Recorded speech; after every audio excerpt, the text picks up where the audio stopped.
Hey there, thanks for tuning in. You're live on the Microphone Multimedia Blog channel. Kindly do well to tell us where you're watching from in the comment section. So, we have the singular privilege of interviewing a very big and important personality in the field of urban planning and sustainable development in Nigeria and West Africa as a whole. Our guest, Dr. Edna Demi Tobi, was honored with an honorary doctorate degree from Eskom University, and she also joined the League of Fellows of Usher Association UK, also represented here in Nigeria, on the 30th of November 2023. The great event was held at Conference Hall of Raw Materials Research and Development Council, Abuja. Microphone Multimedia was present to capture sight and sound of the great event and also had opportunity to have a one-on-one interaction with her. Let's hear what she has to say.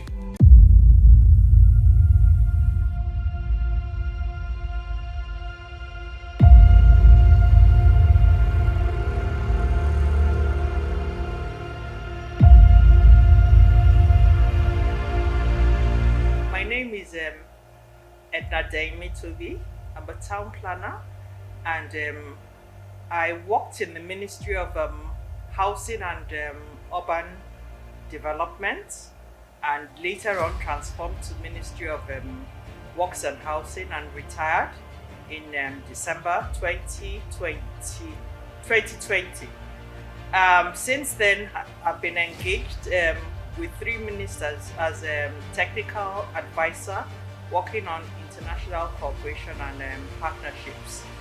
Um, I had my basic training at the University of Ibadan, where I got a bachelor's degree in geography.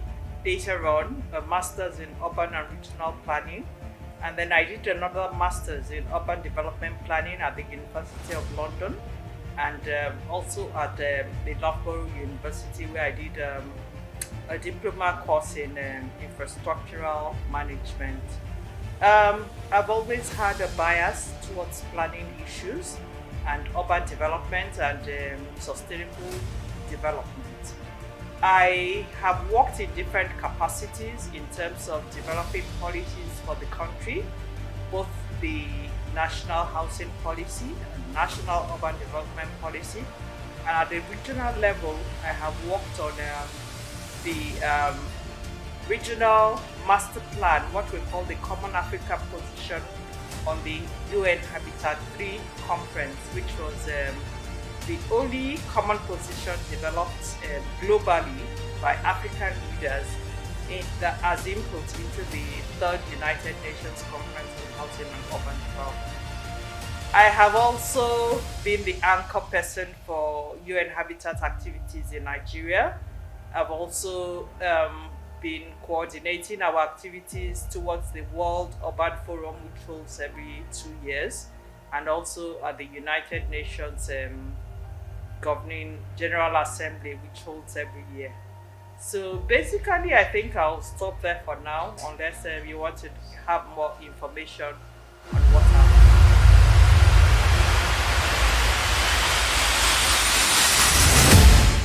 Um, in fact, this award to me, I am so excited.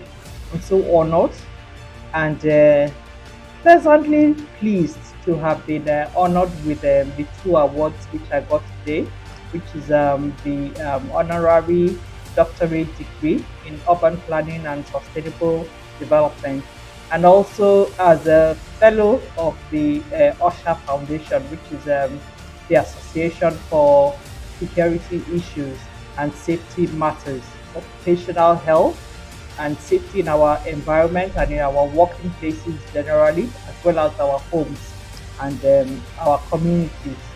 So it's actually, I am elated, I'm excited, I'm very happy, that I was honored and recognized for the work I've done in urban planning and human settlements development.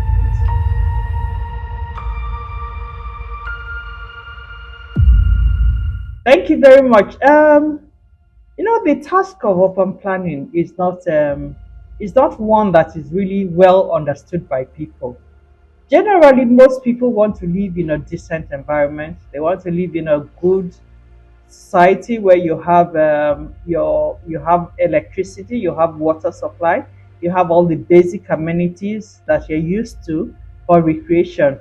But you find out that it's very difficult, really, to supply sufficiency of these services to our citizens. And even where you're able to provide them, they are mismanaged in most cases. So it has been a challenge trying to get people to accept the fact that these are services that are put there for the common use of everybody and should be respected and well kept. That has been a challenge. And then we've also had challenges where we formulate policies and there's really not sufficient financial backing to implement, the strategies that we've put in place, which is meant to enhance the way we live and to enhance our quality of life generally. So that has really been a challenge, and getting people to understand how to relate with others in society. We try as much as possible to inculcate good behaviors in people we deal with. Like we try to explain to people, for instance, that when you're building houses for the masses, you should think of the old people. You should think of those who are handicapped, those who are blind, those who need common services. You come into a building and it is a nine-floor building and the lift is not working most of the time. When the general electricity supply goes off, the lifts don't work where they are provided. And that is a challenge to those who are disabled and who need these services. So we would want to appeal to developers, especially for most of our housing estates and people who are concerned with urban development and creating, building better cities, for them to take into consideration the needs of different members of society. Even where we work, for instance, we have working mothers who have to cater for young children. Most of them stay away from work because you don't have the facilities like creches and things to keep the kids, close by while you are working. So these are things that have been challenges and which we are looking into, and hopefully we'll be able to build a better future for Nigerians, as we move along.